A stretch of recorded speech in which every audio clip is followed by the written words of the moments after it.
नमस्कार दोस्तों आप सभी का हमारे चैनल में बहुत बहुत स्वागत है। दोस्तों हम लोग बात कर रहे हैं कक्षा 11 के केमिस्ट्री के चैप्टर नंबर 12 की, जिसका नाम है कार्बनिक रसायन मूलभूत सिद्धांत और तकनीकें। दोस्तों उसमें हम लोग पढ़ रहे थे मैकेनिज्म ऑफ ऑर्गेनिक रिएक्शंस, मतलब कि अभिक्रियाओं की क्रियाविधि। ठीक है, अब दोस्तों बात करते हैं उसमें कि आज के पहले वाली वीडियो में हम लोग पढ़े थे कि समांगी विदलन क्या होता है, विषमांगी विदलन क्या होता है, बंध का विदलन कैसे कैसे होता है, कब हाफ कर्व एरो लगाते हैं, कब फुल कर्व एरो लगाते हैं, कब मुक्त मूलक बनते हैं, कब इलेक्ट्रॉन्स नहीं अभिकर्मक बनते हैं, कब नाभिक्स नहीं अभिकर्मक बनते हैं, कब कार्बोकैटायन बनते हैं, कब कार्बोकैटायन नहीं बनते हैं, मतलब कि कार्बोनायन बनते हैं। तो दोस्तों आज की वीडियो में हम लोगों को बात करना है कि कार्बोकैटायन का अस्थायित्व तो किस तरह से होता है, अभिक्रियाशीलता किस तरह से होती है, और उसके बाद कुछ प्रभाव को हम लोग आज पढ़ेंगे। जैसे कि हमारे पास है प्रेरणिक प्रभाव। प्रेरणिक प्रभाव क्या होता है? दोस्तों एक एक प्रभाव को पढ़ेंगे बारी बारी ना, तब आपको उतना समझ में नहीं आएगा, लेकिन जब एक साथ आप पढ़ना शुरू करेंगे तब आपको सब लगभग समझ में आने लगेगा। इसको कहते हैं इंडक्टिव इफेक्ट, पूरा नहीं लिखे हैं, ठीक है, प्रेरणिक प्रभाव। अब दूसरे को कहते हैं इलेक्ट्रोमेरिक प्रभाव। क्या कहते हैं दोस्तों? इलेक्ट्रोमेरिक प्रभाव। इसको ई इफेक्ट भी कहते हैं। इलेक्ट्रोमेरिक प्रभाव मतलब कि इलेक्ट्रोमेरिक ऐसे इंग्लिश में भी लिख देते हैं, ठीक है, इलेक्ट्रोमेरिक। अब दोस्तों इसके बाद होता है इलेक्ट्रोमेरिक इफेक्ट, इसके बाद होता है मेसोमेरिक प्रभाव। क्या होता है? मेसोमेरिक प्रभाव। ठीक है, क्या होता है ये सब? देखिए ये सब ऐसा प्रभाव है, मतलब कि अगर किसी यौगिक की बात करें, हम लोग अगर किसी यौगिक की बात करें, जैसे कभी कभी सैचुरेट हाइड्रोकार्बन होता है, कभी कभी अनसैचुरेट हाइड्रोकार्बन होता है, ठीक है, तो उसमें क्या होता है, जब कभी कोई बड़ा या अधिक वैद्युत ऋणात्मक तत्व जुड़ जाता है, जब जुड़ जाएगा तो उसकी वजह से क्या होता है कि अगर उसके बगल में कोई पाई बंध है तो पाई बंध के इलेक्ट्रॉन अस्थायी या अस्थायी रूप से किसी अधिक वैद्युत ऋणात्मक तत्व की ओर विस्थापित हो जाते हैं, तो उसके कारण ये सभी प्रभाव उत्पन्न हो जाते हैं। वही है इन सभी प्रभाव में, लेकिन सबकी एक अलग अलग अपनी केस है। ठीक है, जब अलग अलग अपनी केस है तो उन सभी केसों को समझने की कोशिश करेंगे। हालांकि एक एक केसेस पर अलग अलग तरह के क्वेश्चन भी पाए जाते हैं। ठीक है, अब अलग अलग तरीके के क्वेश्चन आपसे जब पूछे जाएंगे तो उनमें अलग अलग कहीं कहीं प्रभाव रहेगा, और उसी प्रभाव के आधार पर आपसे क्वेश्चन पुट अप किए जाते हैं। ठीक है, तो चलिए बारी बारी से सभी को देखने की कोशिश करेंगे। देखिए हमारे यहाँ सबसे पहले हम लोग क्या पढ़ने वाले हैं, प्रेरणिक प्रभाव या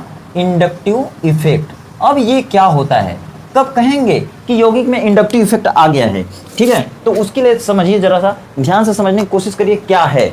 देखिए जैसे मान लीजिए कि कभी कभी क्या होता है कि यह कोई यौगिक है, कोई यौगिक है और इसमें सहसंयोजक बंध से सभी आपस में जुड़े हुए परमाणु हैं, और उनमें जो यक्स से दिखाया गया, यक्स मतलब होता है हैलोजन, हैलोजन मतलब होता है अधिक वैद्युत ऋणात्मक तत्व, अधिक वैद्युत ऋणात्मक तत्व। दोस्तों होता क्या है कि जब ये तत्व या परमाणु लिख सकते हैं, जब यह अधिक वैद्युत ऋणात्मक तत्व किसी सहसंयोजक बंध से जुड़ जाता है किसी दूसरे परमाणु से, तब यह बंध के इलेक्ट्रॉनों को अपनी ओर, किसकी ओर? अपनी ओर, ये तत्व अपनी ओर, ये तत्व अपनी ओर इस बंध के सभी इलेक्ट्रॉनों को खींचने लगता है।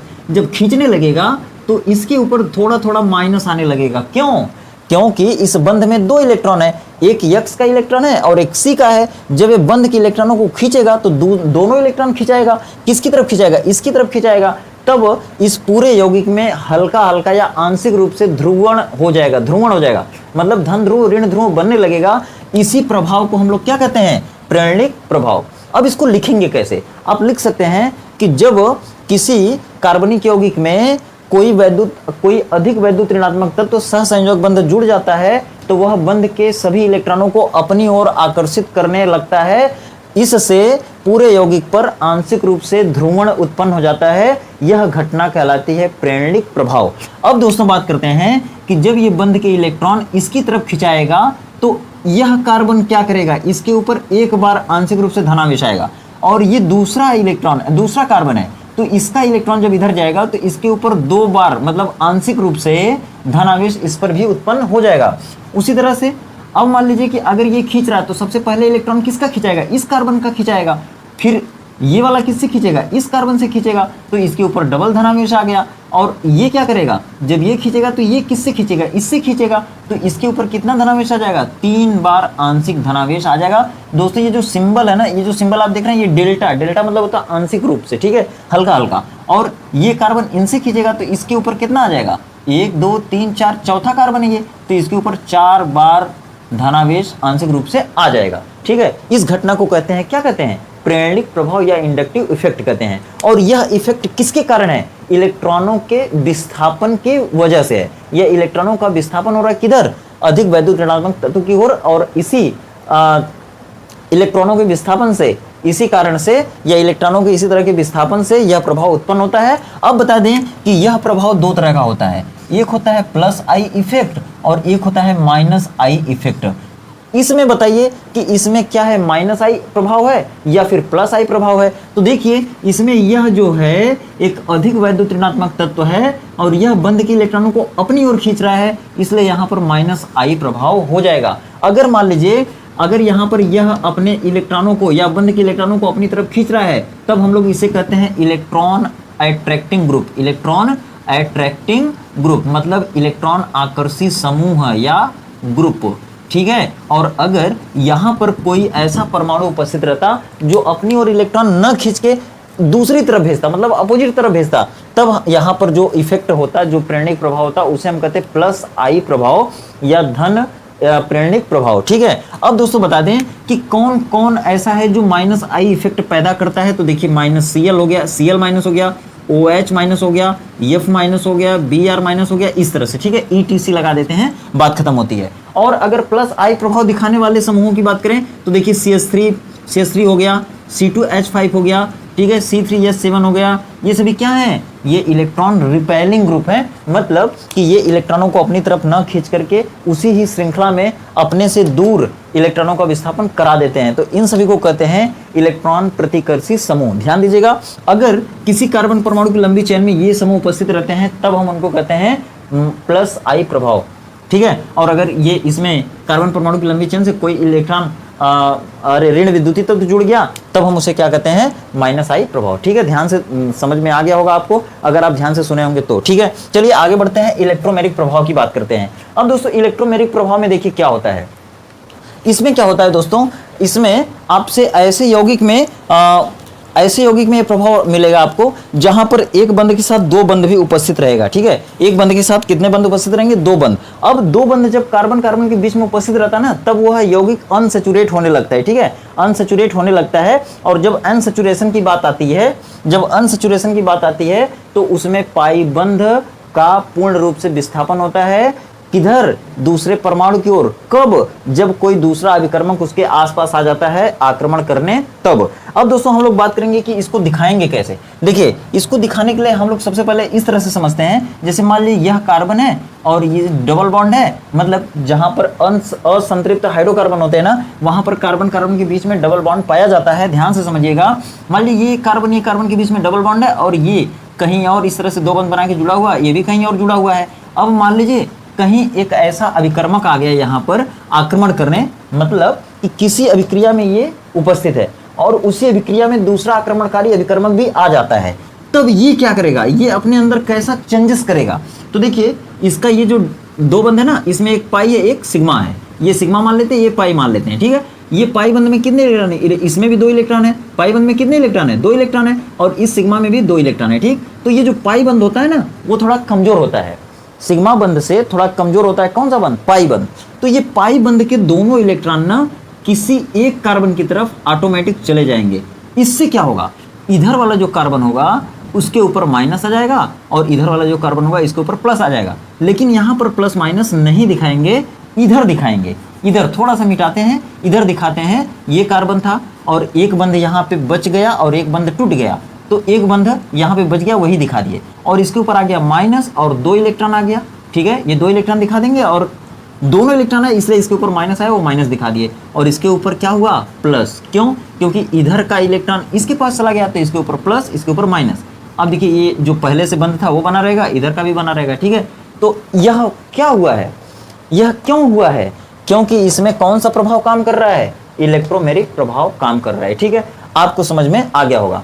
और यह प्रभाव ज्यादातर कहाँ पाए जाते हैं? वहीं पाया जाता है जहां पर कार्बन कार्बन के बीच में द्विबंध उपस्थित हो या जहां पर असंतृप्त हाइड्रोकार्बन होते हैं, ठीक है। अब बात करते हैं मेसोमेरिक प्रभाव की। क्या अंतर है ये भी समझते चलिएगा।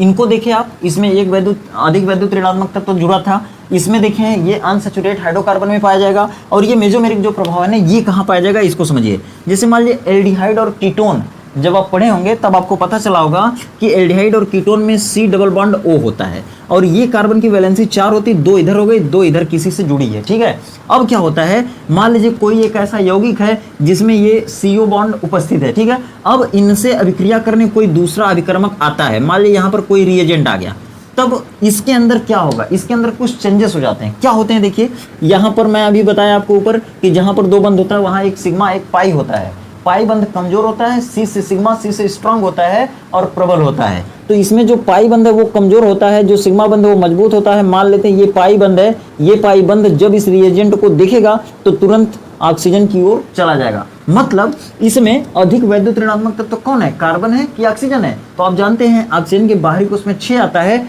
तो ऑक्सीजन अधिक ऋण विद्युतीय तत्व है और ये अधिक ऋण विद्युतीय तत्व होने के कारण इस पाइबंद के इलेक्ट्रॉनों को अपनी ओर जबरदस्ती खींच लिया। जब खींच लेगा तब क्या परिवर्तन होगा, इधर देखते हैं। देखिए यहाँ पर कौन था, कार्बन था, यहाँ पर कौन था, ऑक्सीजन था। यहाँ एक बंद टूट गया, कै बंद बचा, एक बंद बचा। और ये इसमें कितने इलेक्ट्रॉन थे, ऊपर वाले में 2 इलेक्ट्रॉन थे, दोनों इलेक्ट्रॉन इसके पास आ गए तो इसके ऊपर क्या हो जाएगा, माइनस। और दोनों इलेक्ट्रॉनों को हम यहाँ पे दिखा सकते हैं, ऑक्सीजन के ऊपर इसके तरफ से आया है, मतलब इसका इलेक्ट्रॉन चला गया तो इसके ऊपर क्या आ जाएगा, प्लस आ जाएगा और ये इसका दोनों बंद ऐसे बना रहेगा। ठीक है, ये क्या हुआ है, क्या हुआ है दोस्तों, यही है क्या, इलेक्ट्रोमेरिक प्रभाव। क्या है दोस्तों, सॉरी मेसोमेरिक प्रभाव, यही क्या है, मेसोमेरिक प्रभाव है। ठीक है, तो आशा करते हैं आपको अच्छे समझ में आ गया होगा। तो ध्यान दीजिए बहुत छोटा सा डिफरेंस है कि मेसोमेरिक प्रभाव में क्या रहेगा भाई, ओ आएगा, ओ मतलब मेसोमेरिक प्रभाव, मेसोमेरिक प्रभाव। याद रखिएगा कि मेसोमेरिक प्रभाव में ओ आएगा। ठीक है, सॉरी। इलेक्ट्रोमेरिक प्रभाव में क्या आएगा, तो भाई ये कार्बन कार्बन के बीच में डबल बॉन्ड आएगा, याद रखना है। ठीक है, चलिए अगर बात करते हैं प्रेरणिक प्रभाव में क्या आएगा, तो आप अच्छे से समझ गए इसको। ठीक है, बताने की ज़्यादा जरूरत नहीं है। अब हम आपसे बात करते हैं अति संयुग्मन क्या होता है। अति संयुग्मन में क्या होता है, इसका थोड़ा सा एक स्पेशल एग्जांपल हम लोग लेते हैं। देखिए अति संयुग्मन में क्या है, जैसे मान लीजिए कि आपके पास कोई एक ऐसा यौगिक है, जैसे मान लीजिए कि ये कार्बन है, कार्बन कितना बंद बना है, 3 बंद बना है, यहाँ पे किसको जोड़ा है, हाइड्रोजन को जोड़ा है। ठीक है, और समझ लेते हैं कि यहाँ पर एक और बंद बना है कार्बन से, और फिर उसके बाद डबल बॉन्ड है, फिर कार्बन है और इसकी भी 2 वैलेंसी और आगे किसी से जुड़ी हुई है। ठीक है, तब बात करते हैं कि अगर कोई रिएजेंट आ जाए ऐसे यौगिकों पर तब क्या होता है। तब देखिए थोड़ा सा चेंजेस होता है, होगा क्या, अब देखिए यहाँ पे जो पाई बंद होता है, यहाँ 2 बंद है, एक पाई होगा, पाई बंद जैसे कोई रिएजेंट आएगा अटैक करने, किस पर, इस पर, तो ये अपने अंदर चेंजेस करता है। वही चेंजेस क्या कहलाएगा, हाइपर कंजुगेशन। ये चेंजेस क्या करता है, ये जो पाई बंधन है वो इधर चला जाता है। जब इधर चला जाएगा तो इसके ऊपर प्लस आएगा, इसके ऊपर माइनस आ जाएगा, और जब इसके ऊपर प्लस आएगा तो ये वाला बंद जो है ये टूट के इधर आ जाएगा। ठीक है, और ये प्लस किसके ऊपर चला जाएगा, H के ऊपर चला जाएगा। मतलब होगा क्या, सुनिए जरा सा, ये भी आपको नहीं बनाना माइनस प्लस, कब बनाना माइनस प्लस, जब वो सब कार्यक्रम हो जाएगा तब। देखिए होगा क्या, जब ये हाइड्रोजन सबसे पहले ये यहाँ से यहाँ जाएगा, मतलब इनको बनाते हैं, तो C डबल बॉन्ड जो C था उसमें से एक बंद टूट के इस पर आया, तो जब एक बंद टूट के इस पर आएगा तो क्या हो जाएगा, 2 इलेक्ट्रॉन हो जाएंगे और इसके ऊपर क्या आ जाएगा, माइनस, और इसके ऊपर क्या आ जाएगा, प्लस, और तब ये वाला जो कार्बन था, ये वाला, ठीक है, ये वाला कार्बन, और यहाँ पर जो हाइड्रोजन जुड़ा था ये हाइड्रोजन हट जाएगा, ये वाला बंद कहाँ आ गया, यहाँ आ गया। जब यहाँ आएगा तो ऐसे हो जाएगा, तब ये हट गया तो ये वाला प्लस किसके पास चला गया, H के पास चला गया। ठीक है, ये वाला प्लस H के पास चला गया, तो यहाँ से प्लस भी गायब हो गया। अब यहाँ पे क्या बचा, 2 वैलेंसी बच गई, और ये H प्लस कहाँ चला गया, अलग चला गया। मतलब इस प्लस को हम यहाँ पे दिखा सकते हैं H प्लस। ठीक है, तो इस तरह का अगर प्रभाव कहीं किसी यौगिक में उत्पन्न हो जाता है तो इस घटना को हम लोग क्या कहते हैं, अति संयुग्मन या फिर हाइपर कंजुगेशन कहते हैं। अब आपको मैं समझाने की कोशिश कर रहा हूँ कि अनुनाद क्या है। अनुनाद क्या होता है दोस्तों, नीचे समझाने की कोशिश करता हूँ, जरा सा देखिएगा नीचे, अभी आपको समझ में आ जाएगा। जैसे मान लीजिए कि यह क्या है आपके पास, ये क्या है, देखिए ये अभी आपका साइक्लोहेक्सेन है, मतलब 1 2 3 4 5 6 कार्बन है तो हेक्स कहते हैं। एक बंद है चारों ओर तो एन लगा देंगे तो हो जाएगा हेक्सेन, और ये बंद श्रृंखला है साइक्लिक, इसलिए इनका नाम लिखते समय पहले में क्या लगाते हैं, साइक्लो। तो ये हो गया साइक्लोहेक्सेन, और यहाँ पर 1 2 3 अगर पाई बंद लगा दें एक छोड़ के, तब ये हो जाता है बेंजीन। अभी ये बेंजीन है, अगर इसको हम चाहें तो इस तरह भी बना सकते हैं। यहाँ पर एक बंद था ना, अब यहाँ पे लगा दिए 2 बंद 1 बंद 2 बंद 1 बंद 2 बंद, मतलब इन दोनों को देखेंगे ना तो थोड़ा सा आपको डिफरेंस लगेगा, लेकिन ये दोनों ही संरचना एक जैसी हैं और इनको एक माना जाता है। क्यों, यहाँ पर मतलब कि 1 2 3 4 5 6, 1 2 3 4 5 6, मतलब क्यों यहाँ पर 1 और 2 के बीच में डबल बॉन्ड है और क्यों यहाँ 1 और 2 के बीच में एक बंद है, क्यों यहाँ 2 3 के बीच में एक बंद है और यहाँ 2 3 के बीच में डबल बॉन्ड है, तब भी ये दोनों एक ही हैं। क्यों हैं? तो ये अनुनाद के कारण है। क्यों है? ये अनुनाद के कारण है। और अनुनाद के कारण ये दोनों संरचनाएं एक हैं, लेकिन इन दोनों को अलग अलग अगर कहेंगे हम तो कहेंगे ये अनुनादी संरचनाएं हैं। और ये घटना जिसके कारण ये दोनों एक हैं लेकिन अलग अलग बनाए गए हैं, तो वो घटना क्या है? अनुनाद कहलाती है या रेजोनेंस कहलाती है। कक्षा 12 में आपको इसका बड़ा रूप देखने को मिलेगा। और कैसे है वो बड़ा रूप, थोड़ा सा चलिए हम भी आपको बताने की कोशिश करते हैं।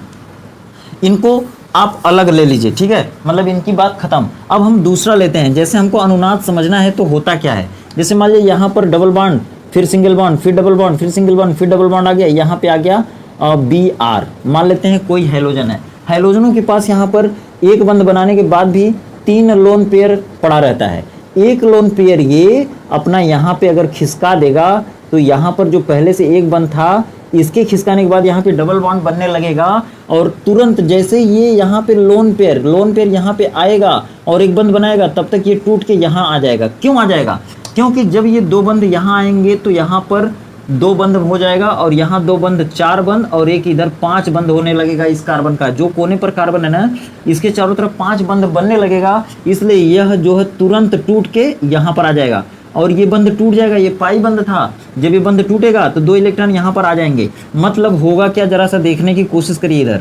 मतलब पहले क्या हुआ, यहाँ पर ब्रोमीन था, जब ये इधर डाला तो यहाँ पे डबल बॉन्ड हो गया और जब ये टूटा तो 2 इलेक्ट्रॉन यहाँ आ गए और इसके ऊपर एक माइनस भी आ गया क्योंकि ज़्यादा इलेक्ट्रॉन हो गया इसके पास। इसके पास एक इलेक्ट्रॉन यहाँ का आ गया तो इसके पास माइनस आ गया, ठीक है। अब देखिए ये वाला अपने जगह पे पड़े हैं ऐसे, ठीक है। जब ये यहाँ आया तब ये अब यहाँ पे आएगा, मतलब इस बंद के ऊपर आएगा, तब ये टूट जाएगा। क्यों? क्योंकि यहाँ पर 5 बंद होने लगेगा कार्बन से। आपको यहाँ पे सब तो दिख रहा है लेकिन एक हाइड्रोजन से भी जुड़ा हुआ बंद है वहाँ पे, वो आपको नहीं दिख रहा, इसलिए आप नहीं समझ पा रहे हैं। यहाँ पर कितना बंद होने लगेगा हर कोने पर, जैसे ही ये सरकेगा ना वैसे 5-5 बंद होने लगेगा, इसलिए वो एक एक पाइबंद टूट के इलेक्ट्रॉन में बदलने लगेगा, ठीक है। अब देखिए यहाँ पे आ गया। अब देखिए क्या हो जाएगा, देखिए यहाँ पे तीसरी संरचना में ये देखिए ये वाला यहीं पड़ा रहेगा और ये यहाँ पे आया तो यहाँ पे डबल बॉन्ड बन जाएगा और ये जब टूट के यहाँ गया तो यहाँ पर कितना इलेक्ट्रॉन हो जाएगा, 2 इलेक्ट्रॉन और माइनस आ जाएगा, ठीक है। और ऊपर कौन बचा है? ब्रोमीन बचा है। और जब इसका इलेक्ट्रॉन आया था तो इसके ऊपर प्लस आ गया था, वो प्लस हम नहीं दिखा पाए हैं, गलत हो गया, ठीक है, सही कर लीजिए। प्लस यहाँ पे और माइनस यहाँ पे। अब की बार क्या होगा, फाइनल स्ट्रक्चर देखिए, ये यहाँ जाएगा और तुरंत ये सरक के यहाँ चला जाएगा। जब जाएगा तो क्या हो जाएगा, जरा फिर से देखिए, ये वाला हो गया। अभी जब ये यहाँ पे जाएगा तो यहाँ भी डबल बॉन्ड हो जाएगा। अभी ये वाला सरकेगा तो यहाँ पर लोन पेयर हो जाएगा क्योंकि यहाँ जा रहा है और यहीं पे माइनस भी हो जाएगा और यहाँ पर ब्रोमीन और प्लस, ठीक है। अब की बार ये वाला यहाँ आएगा और जैसे ही यहाँ आएगा वो अपना जैसे का तैसे चला जाएगा। मतलब यहाँ पे फाइनल संरचना इसके बाद क्या बनेगी, यहाँ पर हो गया, यहाँ पर है, यहाँ पर हो गया, यहाँ से यहाँ आया तो यहाँ हो गया और यहाँ पे ब्रोमीन का जो आया था वो चला गया वहाँ पे, तो इसका माइनस प्लस खत्म हो गया। अब देखिए इनको देख लीजिए और इनको देख लीजिए, दोनों केवल ये पाई बॉन्ड का फर्क है, पाई बॉन्ड की पोजीशन अलग अलग है, लेकिन यहाँ से 1 2 3 4 और ये 5 पांचों संरचनाएं एक ही यौगिक की हैं, लेकिन एक ही यौगिक अपनी 5 संरचनाएं व्यक्त कर रहा है। यही घटना क्या कहलाती है, अनुनाद। तो अनुनाद की सिंपल सी परिभाषा क्या हो गई कि जब एक ही यौगिक अपने अलग अलग रूप में आए, मतलब उस यौगिक का मूल संरचना सूत्र वही हो लेकिन वो अपनी संरचना परिवर्तित करता हो, तो यह घटना क्या कहलाती है, अनुनाद कहलाती है, ठीक है। बात आपको अच्छे समझ में आ गई होगी, ऐसी उम्मीद करते हैं दोस्तों। तो आज की वीडियो में बस इतना ही रखते हैं। चैनल पर पहली बार हैं तो चैनल को सब्सक्राइब करिएगा और बेल आइकन जरूर दबाइएगा और अगर वीडियो अच्छी लगे तो वीडियो को लाइक करना मत भूलिएगा, ठीक है। तो चलिए, आशा करते हैं आपको पूरी वीडियो अच्छे समझ में आ गई होगी। मिलते हैं फिर अगली वीडियो में इसी तरह के कॉन्सेप्ट के साथ, तब तक आप खुश रहिए, व्यस्त रहिए, मस्त रहिए, आपका दिन शुभ हो।